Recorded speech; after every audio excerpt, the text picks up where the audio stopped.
صلی اللہ علیہ وسلم نبی آخر زمان کی غلامی میں آ گیا، فرمایا میں عیسیٰ اللہ کی بارگاہ میں عرض کروں گا قیامت کے دن کہ اللہ تمہیں شفاعت مصطفیٰ عطا کرنے۔ اب یہ اپنی شفاعت کا بھی تو کہہ سکتے تھے کہ میری شفاعت تمہیں نہ، کہا نہیں، جو تم میں سے میرا کلمہ چھوڑ کے ان کی غلامی میں آئے گا میں اللہ سے کہوں گا انہی کی ہی شفاعت نصیب کرے۔ اب دوسرا فرمان آپ کا، اور رشک کرنے والا ہے وجد آپ ہے، میرے آقا کی نعتیں پڑھنے والوں، میرے آقا علیہ السلام کے تذکرے کرنے والوں، میرے آقا کے اخلاق کی باتیں کرنے والوں، میرے آقا کے چہرے کے حسن کی باتیں کرنے والوں، میرے آقا علیہ السلام کے شہر کا ادب کرنے والوں، میرے آقا علیہ السلام کے نام پہ جھومنے والوں، میرے آقا علیہ السلام کے تذکرے سن کے مسکرانے والوں، سنو یا عیسیٰ علیہ السلام کہتے ہیں اپنے امتیوں کو میں تجھے نبی آخر الزمان کی شان بیان کرتا ہوں، وہ نبی جو بعد میں آنے والے ہیں، فرمایا ان کی شان یہ ہے، وہ بنا کتنے ان کا مقام یہ ہے، فرمایا کل میدان محشر لگے گا، فرمایا ہر کوئی میدان محشر کی زمین پہ ہوگا، چاہے نبی ہے، ولی ہے، متقی ہے، بادشاہ ہے، فرمایا ہر کوئی میدان محشر کی زمین پہ ہوگا، فرمایا عرش پہ صرف دو ذاتیں ہوگی، ایک ذات خدا ہوگی، دوسری ذات مصطفیٰ ہوگی، ذات مصطفیٰ صلی اللہ علیہ وسلم ہوگی، فرمایا باقی ہر کوئی میدان محشر کی زمین پہ ہوگا۔ اور جامع ترمذی کی حدیث مبارکہ میرے آقا علیہ السلام نے فرمایا سب سے پہلے میری قبر کھولی جائے گی، سب سے پہلے میدان محشر میں میں آؤں گا، اور فرمایا کہ رب تعالیٰ 70,000 فرشتے میرے استقبال کے لیے بھیجے گا، فرمایا براق میرے استقبال کے لیے بھیجے گا۔ اور مسند امام احمد بن حنبل کی حدیث ہے، میرے آقا فرماتے کل میدان محشر جب میں اپنی قبر سے باہر آؤں گا فرشتے میرے استقبال کریں گے، براق میرے لیے آئے گا، فرمایا حلۃ خضرا، مالک اپنی شایان شان از خود خدا اپنے ہاتھوں سے مجھے سبز رنگ کا جبہ پہنائے گا۔ ارے وہ تو کسی کا محتاج نہیں ہے، وہ کسی کا محتاج نہیں ہے، وہ کسی کے لیے فرشتے بھیجے، وہ محتاج نہیں ہے، وہ فقط میدان محشر میں دکھانا چاہتا ہے کہ جنہیں کل دنیا کے اندر میرے مصطفیٰ کی شان سمجھ نہیں آئی، میرے مصطفیٰ کی عظمت جنہیں ہضم نہیں ہوئی، جنہیں مقام مصطفیٰ سمجھ نہیں آیا، میدان محشر لگا رہا ہوں اور بتا رہا ہوں آؤ میدان محشر میں اور دیکھو میرے مصطفیٰ کی شان کیا ہے، میرے مصطفیٰ کی عظمت کیا ہے۔ میں نے کسی اور کے لیے فرشتے نہیں بھیجے، میں نے کسی اور کے لیے براق نہیں بھیجا، میں کسی اور کو تو جبہ نہیں پہنا رہا۔ اور فرمایا اتنی دیر آپ کی سواری چلے گی اور سواری اوپر کی طرف اٹھے گی، میرے آقا فرماتے میں عرش کی دائیں جانب کھڑا ہو جاؤں گا، بیٹھوں گا نہیں۔ ایک ہی روایت میں بیٹھنے کا ذکر ہے، جامع ترمذی کی جو روایت ہے، فرمایا میں کھڑا ہو جاؤں گا۔ اب کھڑا ہونے کی وجہ کیا ہے؟ میں وجہ یہ ہے کہ جب تک حساب نہیں نہ شروع ہوگا، اور پتہ ہے سب سے پہلے آقا علیہ السلام سجدہ کریں گے، یہ مشہور حدیث ہے، اللہ کہے گا سر سجدے سے اٹھائیے گا، مانگیے گا، دیا جائے گا، تو اس وقت آقا علیہ السلام عرض کریں گے مولا اجل حسابا، حساب جلدی کر دے۔ این اسی وقت میدان محشر کی کاروائی شروع ہوگی۔ ارے میدان محشر کی کاروائی بھی حضور علیہ السلام کے کہنے پہ ہے، اللہ کہے گا میزان لگاؤ، حساب و کتاب شروع کر دو۔ ارے جو میٹرک میں فیل ہونا وہ ایف اے میں فیل ہوتا ہے، جو قبر میں فیل ہے وہ حشر میں فیل ہے۔ ارے قبر میں خبر ہو جائے گی معرفت مصطفیٰ کریم سے یہ جنتی ہے یا جہنمی، تو مولا یہ میدان محشر کیوں لگا رہا ہے؟ یہ تو قبر میں پتہ چل گیا۔ اللہ کہتا ہے بس یہی میدان محشر کا مقصد ہے، انہیں دکھانا ہے میرے مصطفیٰ کی شان کیا ہے، میرے مصطفیٰ کی عظمت کیا ہے، مقام کیا ہے صلی اللہ علیہ وسلم. میرے آقا فرماتے سب سے پہلے میں اپنی قبر سے باہر آؤں گا، سب سے پہلے میں باہر آؤں گا. اب مجھے ایک بات ذرا بتائیے گا، جو مہمان خصوصی ہوتا ہے وہ پہلے آج کے بیٹھ جاتا ہے جب محفل سج جائے تب آتا ہے؟ جی بولیے نا بھائی، سج جائے تو پھر ہی آتا ہے نا، مہمان خصوصی پہلے تو نہیں آتا. میدان معاشر کے تو مہمان خصوصی حضور ہے. میرے آقا ابھی تو لگا ہی نہیں ہے میدان معاشر، سجا ہی نہیں ہے تو حضور پہلے. میرے آقا فرماتے سب سے پہلے میری قبر کھولی جائے گی، میں باہر آؤں گا.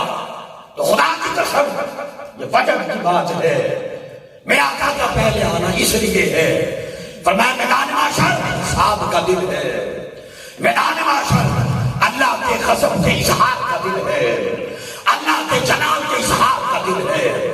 فرمایا کل میدان معاشر ہر کوئی ڈر رہا ہوگا، اسے اپنی خطائیں یاد آئیں گی، نامہ اعمال کی فکر ہوگی، اپنے انجام کی فکر ہوگی. فرمایا کہ میں سب سے پہلے آؤں گا تاکہ میرا امتی قبر سے باہر نکلے، اللہ کا جلال دیکھے تو ڈر جائے گا. فرمایا جب میرے چہرے پہ نظر پڑے گی کہے گا خیر ہے، مصطفیٰ ہے.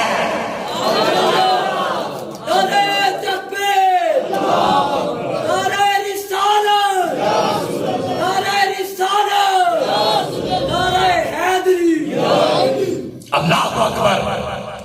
فرمایا جب بددعا کے چہرے پہ نظر پڑے گی اور میرے آقا کے گن گانے والوں، میرے آقا کے ذاکروں، میرے آقا کا ذکر کرنے والوں، آقا کے نام پہ بھٹکنے آنے والوں، خدا کی قسم آج صرف ذکر سنتے ہیں تو یہ مدد کی کیفیت ہے. جب میدان معاشر میرے آقا شان کے ساتھ آئیں گے اور غلام تکیں گے تب غلاموں کا کیا حال ہوگا، تب محبت کرنے والوں کی کیفیت کیا ہوگی، تب پیار کرنے والوں کی کیفیت کیا ہوگی. فرمایا کہ میرا آقا علیہ الصلوۃ والسلام فرماتے ہیں، اور یاد رکھیے گا کائنات کے اندر کل عالمین کے لیے میرا آقا کی ذات وجود مبارک سرتبہ رحمت ہے. کسی کو میزان پہ میرے آقا کی رحمت چھانپ لے گی، کسی کو پل صراط پہ چھانپ لے گی. اور حدیث میں آتا کہ بعضوں کو جہنم کے پروانے مل جائیں گے، فرشتے کسیٹ کے جہنم کی طرف لے کے جا رہے ہوں گے، میرے آقا بیٹھیں گے بلا لیں گے، اور بلا کے میرے آقا علیہ الصلوۃ والسلام جب ان فرشتوں سے کہیں گے رکو، وہ کہیں گے جہنم کا پروانہ مل گیا ہے. میرے آقا ان کے ہاتھوں سے جہنم کا پروانہ لے لیں گے اور لے کے کہیں گے مولا. اللہ کہے گا حبیب لے جا، جنت بھی تیری یہ غلام بھی تیرے. تو کسی کو پل صراط پہ حضور کی رحمت چھانپ رہی ہے، کسی کو میزان پہ چھانپ رہی ہے، کسی کو گھسیٹ کے لے جا رہے ہیں وہاں پہ چھانپ رہی ہے. اور بخاری شریف کی حدیث مبارکہ ہے کہ آقا علیہ الصلوۃ والسلام فرماتے کہ کل میدان معاشر بعضوں کو اللہ رب العزت جہنم میں پھینک دے گا. جب جہنم میں پھینک دے گا تو پتہ یہ چلا کہ ان کے اپنے اعمال اس قابل نہ تھے کہ جنت میں جا سکتے، ان کے کھاتے میں اتنے اعمال نہ تھے کہ وہ جنت کا سبب بن جاتے. اللہ اٹھا کے جہنم میں پھینکے گا. میرا آقا علیہ الصلوۃ والسلام جنت میں نہیں جائیں گے، مولا میرے کچھ چاہنے والے وہ جہنم میں چل رہے ہیں. اچھا حدیث میں آتا ہے علماء بیٹھے ہیں، اللہ رب العزت کہے گا حبیب جا، اور یہ لفظ ہے عرف تم، آپ جانتے ہیں، عرف تم جانتے. میرا آقا علیہ الصلوۃ والسلام کہتے ہیں مولا میں جانتا ہوں. اب اللہ کہے گا حبیب جا اور خود نکال کے لا. یہ بھی تو کہا جا سکتا تھا حبیب آپ جائیے گا جنت میں فرشتے سے کہتا ہوں مجھے بھی پتا ہے کون کون ہے، کیڑے کیڑے نے مینوں بھی پتا ہے، میں نکال کے بیچ دیتا ہوں. نہیں حبیب خود جا نکال کے لا. وجہ کیا ہے؟ اور میں آ کر فرشتے نکال کے لاتے تو وہاں اور بھی ہوں گے تو وہ یہ کہیں گے کہ بھائی شاید اللہ کو رحم آ گیا، شاید کوئی نیکی کام آ گئی، شاید اللہ رب العزت نے اس پہ کرم کر دیا. فرمایا مصطفیٰ جا خود نکال کے لا تاکہ باقیوں کو پتہ چل جائے کہ مصطفیٰ کو مانتے تھے, آج مصطفیٰ خود نکال کے جنت میں لے کے جا رہے ہیں. ختم نبوت زندہ باد, تاجدار ختم نبوت زندہ باد, تاجدار ختم نبوت زندہ باد. لبیک لبیک لبیک یا رسول اللہ, لبیک یا رسول اللہ, لبیک لبیک یا رسول اللہ, لبیک لبیک لبیک یا رسول اللہ, لبیک لبیک لبیک یا رسول اللہ. آقا علیہ السلام جہنم سے نکالیں گے جنت میں. اچھا شفاعت کر کے انتہا کر دیں گے. جب حضور جائیں گے جنت کی طرف تو سارے بھائی کھڑے ہوں گے, سارے بھائی کھڑے ہوں گے. میرا آقا علیہ السلام جاتے کیوں نہیں؟ یا رسول اللہ جنت کا دروازہ ہی بند ہے. میرے آقا فرماتے انا اول من یحرک الی الجنہ, فرمایا جو سب سے پہلے میدان محشر میں اللہ رب العزت کی جنت پہ دستک دے گا وہ میں مصطفیٰ ہوں گا. ارے جنت بھی میرے مصطفیٰ کے کہنے پہ کھلے گی. ارے تاجدار کائنات سے چہرہ پھیرنے والوں, عظمت مصطفیٰ بیان کرنے سے ڈرنے والوں, اور توحید کے اندر لرزے کا خدشہ رکھنے والوں, رب کعبہ کی قسم جنت بھی میرے مصطفیٰ کے کہنے پہ کھلے گی, تاجدار کائنات کے کہنے پہ کھلے گی. فرمایا اول من یحرک حلق الجنہ, میں دستک دوں گا, اندر سے آواز آئے گی من ھذا, کون آیا ہے؟ میں کہوں گا انا محمد صلی اللہ علیہ وسلم, میں محمد ہوں صلی اللہ علیہ وسلم. اور میں جنت کا دروازہ کھل جائے گا. اچھا اگلی بات, اور یہ وجد والی بات ہے, اور یہ بات کرنے سے پہلے کا بات کرتے ہیں. اگر یہ بات کسی کو بھا جائے تو لے جائے, اگر کسی کے من کو نہ بھائے نا تو واپس کر دیں. ہم آقا علیہ السلام کے تذکرے کرنے والے, شان بیان کرتے ہیں. منوانا ہمارا کام نہیں ہے, ہمارا کام ہے حضور کا ذکر کرنا بس. اور یہی وجہ ہے میں بڑا خوش ہوتا ہوں جہاں پہ ہماری تحریک کے دوست بیٹھے ہوتے ہیں. الحمدللہ میں عرصہ دراز اپنے ضلع میں نازمیت پہ رہا, اور بڑی محبتیں اس تحریک کے ساتھ آج بھی ہیں. یقین کیجیے گا ہمیں جو پیغام دیا گیا نا ہمارے بزرگوں نے دیا, قبلہ بابا جی رحمہ اللہ تعالی, انہوں نے بھی ایک ہی پیغام دیا, کیا کہ اپنے چہرے ہر طرف سے پھیر کے گنبد خضرا کی طرف کر لو, ادھر کر لو, اور دنیا کی ہر محبت چھوڑ کے محبت مصطفیٰ میں رنگ جاؤ. کائنات کا ہر عشق چھوڑ کے عشق مصطفیٰ میں رنگ جاؤ صلی اللہ علیہ وسلم. یہی پیغام ہے. اب یہ جو بات میں کرنے والا ہوں اس کے بعد میں پیغام دے کے اپنی بات ختم کروں گا. میرا آقا علیہ السلام, اور یہ ریفرنس میں دے دیتا ہوں, امام احمد بن حنبل نے اپنی مسند میں اس کو نقل کیا. میرا آقا علیہ السلام فرماتے ہیں کہ میں جنت کی طرف جاؤں گا, جنت کا دروازہ بند ہوگا, تو میں جا کے دستک دوں گا. اندر سے آواز آئے گی من ھذا, کون آیا؟ میں کہوں گا انا محمد صلی اللہ علیہ وسلم, میں محمد ہوں صلی اللہ علیہ وسلم. فرمایا میرے کہنے پہ جنت کا دروازہ کھول دیا جائے گا, اور فرمایا جب جنت کا دروازہ کھولے گا میں جنت کے اندر قدم رکھوں گا. فرمایا فَيَسْتَقْبِلُنِي الْجَبَّارُ تَعَالَىٰ, فرمایا وہ عرش والا خدا عرش چھوڑ کے جنت میں میرا استقبال کرے. فَيَسْتَقْبِلُنِي الْجَبَّارُ تَعَالَىٰ, ارے وہ کسی کا محتاج نہیں ہے, وہ فرشتے بھی بھیج رہا ہے استقبال کے لیے, برات بھی بھیج رہا ہے, مصطفیٰ کے کہنے پہ چھوڑ بھی رہا ہے, جنت میں استقبال بھی کر رہا ہے, فقط اس لیے کہ تمہیں اگر مقام مصطفیٰ سمجھ نہیں رہا ہے, آج دیکھو جس کا استقبال خدا کرے اس مصطفیٰ کا مقام کیا ہے, تاجدار کائنات کا مقام کیا ہے. میری عقل جو عقل بنی بعد میں, تو تذکرے پہلے ہیں حضور کے, ابھی تو کسی کو بشیر وجود ہی نہیں ملا. قلم کو اللہ نے کہا لکھ لو گے. مولا کیا لکھوں؟ ما کان وما یکون، جو ہو چکا ہے جو ہوگا سارا لکھو. مولا ابھی تو کسی کو وجود ہی نہیں دیا، کچھ بھی تو نے خلق نہیں کیا، کیا لکھوں جو گزر گیا ہے؟ گزرا کیا ہے؟ کہا میں ہوں نا، میں ہوں تو میں مصطفیٰ پہ درود پڑھ رہا ہوں. میں کچھ بھی نہیں ہے تو ذکر مصطفیٰ تو تب بھی ہے صلی اللہ علیہ وسلم. اور جب کچھ بھی نہ رہے گا میرے آقا کا ذکر تب بھی ہوگا. میرے آقا کے ذاکر بنو. اور یاد رکھو ہر کسی نے مرنا ہے. مولوی کو نہیں جو قبر چلال جانا، نہ کسی عالم نہ مفتی، کسی نے قبر میں ساتھ نہیں جانا. اور یہ میں خاص طور پر نوجوانوں کے لیے پیغام ہے میرا، ہر اس بندے کی بات سنیں جس کی بات حضور سے آپ کو جوڑے، اور جس کی بات چاہے وہ قرآن کیوں نہ بیان کر رہا ہو، اگر آپ کو حضور سے جدا کرے اس کی بات کو رد کرنا. بس ایک کلیہ ہے اور کوئی کلیہ نہیں. جس کی بات سے آپ کو یہ لگے کہ اس کی بات پہ عمل کر کے میں حضور کے قریب ہوں گا، ذات مصطفیٰ کریم کا قرب نصیب ہوگا، اس کی سنی رہے. اور جس کی بات سے یہ لگے کہ نہیں یہ حضور سے دور کر رہا ہے یا علیہ الصلوۃ والسلام سے دور کر رہا ہے، اس سے دور ہو جائے، ایمان بچ جائے گا. اس نے ساتھ قبر میں کوئی نہیں جانا.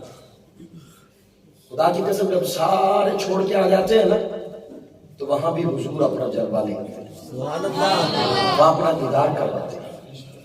اب دیکھیں نا حدیث مبارکہ امام بخاری نے 12 مقامات پہ یہ حدیث نقل کی ہے قبر کے سوالات کے حوالے سے. آپ فرماتے ہیں کہ قبر میں سوال ہی ایک کے 3 سوال نہیں ہے، باقی کتب حدیث میں آتا ہے 3 سوال ہے. 12 مقامات پہ یہ حدیث نقل ہوئی ہے. امام بخاری کہتے ہیں کہ مر کے قبر میں جائے گا نا، فرشتے کہیں گے اجلس، اٹھ کے بیٹھے گا. اتنے میں گنبد خضرا سے پردہ اٹھے گا اور دعا کا چہرہ سامنے ہوگا، واللیل کی زلفیں سامنے ہوگی، ما زاغ البصر وما طغیٰ کا کاجل سامنے ہوگا. فرشتے کہیں گے اٹھ، دیکھ کے بتا ما کنت تقول فی ھذا الرجل محمد صلی اللہ علیہ وسلم، بتا ان سے کتنا تعلق تھا، ان سے کتنا تعلق تھا، ان کی شان کتنی بیان کرتا تھا. تو ہم تو عاشق کہیں گے یا رسول اللہ، کل بھی کہتے تھے سب سے اولا ہوا ہمارا نبی. آقا کل بھی کہتے تھے اس صورت نو میں جانا کھا کے جانے جہان آقا. آقا کل بھی ممبروں میں ایک ہی صدا دیتے تھے کہ محمد سے وفا تو نے تو ہم تیرے ہیں، یہ جہاں چیز ہے کیا لوح و قلم تیرے ہیں. جب آقا علیہ الصلوۃ والسلام کو عاشق دیکھے گا تو جو 12 مقامات سے علماء بیٹھے ہیں، پہلے مقام پہ امام بخاری نے جو حدیث نقل کی ہے نا، اس حدیث مبارکہ کے لفظ کا جلاور ہے. فرمایا جو ہی پردہ اٹھے گا آقا علیہ الصلوۃ والسلام کا چہرہ مبارک سامنے ہوگا، وہ غلام دیکھے گا نا، جو ہی دیکھے گا فرشتوں سے کہے گا میں جانتا ہوں ھذا رسول اللہ، یا اللہ کے رسول ہے. تو صرف اتنا نہیں، پھر آگے بڑھے گا، کہے گا ہوا محمد، ہوا محمد، ہوا محمد. کہے گا خدا کی قسم میں جانتا ہوں یہ مصطفیٰ ہے، یہ مصطفیٰ ہے، یہ مصطفیٰ ہے. 3 مرتبہ یہ لفظ آئے ہیں، 3 مرتبہ. اللہ رب العزت کہے گا فرشتوں جنت کے سارے دروازے کھولو، میرے مصطفیٰ کا غلام آ رہا ہے، غلام آ رہا. آج لے ان کی پناہ، آج مدد مانگو ان سے، آج حضور کے بنو، آج میرے آقا علیہ الصلوۃ والسلام کے ساتھ محبت کرو. وہ تو اتنے با وفا ہیں، پتھر پیار کرے وہ اس سے کرتے ہیں، میں اوپر پہاڑ سے پیار کرتا ہوں. آقا جی کیوں؟ کہ مجھ سے کرتا ہے. پتھر پیار کرے تو اسے کرے. نوجوانوں یہ میں اس سے قبل بھی شاید 1 سال قبل یہ وظیفہ آپ کو بتا کے گیا تھا، آج بھی بتا کے جا رہا ہوں. کچھ نہیں نا، کچھ نہیں نا، تو رات کے طریقے میں اٹھ کے نا 10 بار میرا آقا کی ذات پہ درود و سلام پڑھا. 10 بار، میں زیادہ نہیں کہہ رہا کیونکہ ہم تو ثواب کے تھوڑے قائل ہیں، ہم تو حاضری کے قائل ہیں. اور میرا آقا نے فرمایا کہ میری بارگاہ میں فرشتے پہنچاتے ہیں، سنتے وہ خود بھی ہیں، پہنچاتے اس لیے کہ ہر بارگاہ کا پروٹوکول ہوتا ہے، ادب ہوتا ہے. تو میری بارگاہ میں پہنچتا ہے تو آقا کیوں تکتے تو ہوں گے نا، یہ سلام پڑھتا ہے، مجھ پہ درود پڑھتا ہے، تو جس کے نام پہ حضور کی نظر پڑتی رہی اس کو کیا چاہیے. اس لیے جب آپ درود و سلام پڑھیں گے نا، آپ نوجوان جب پڑھیں گے اللہ آپ کی جوانیوں کو طہارت دے گا، اللہ آپ کی زندگیوں کو طہارت دے گا۔ یہ جوانی خوبصورت عمر ہے، خوبصورت عمر میرے آقا کو دے، یہ خوبصورت عمر کا حصہ میرے آقا کو دے۔ رب تعالیٰ صحیح معنوں میں میرا کل صلی اللہ علیہ وسلم کی غلامی نصیب فرمائے اور ہمیں ہر حال میں حضور کے ساتھ وفا کرنے کی توفیق عطا فرمائے۔ وما علینا الا البلاغ المبین۔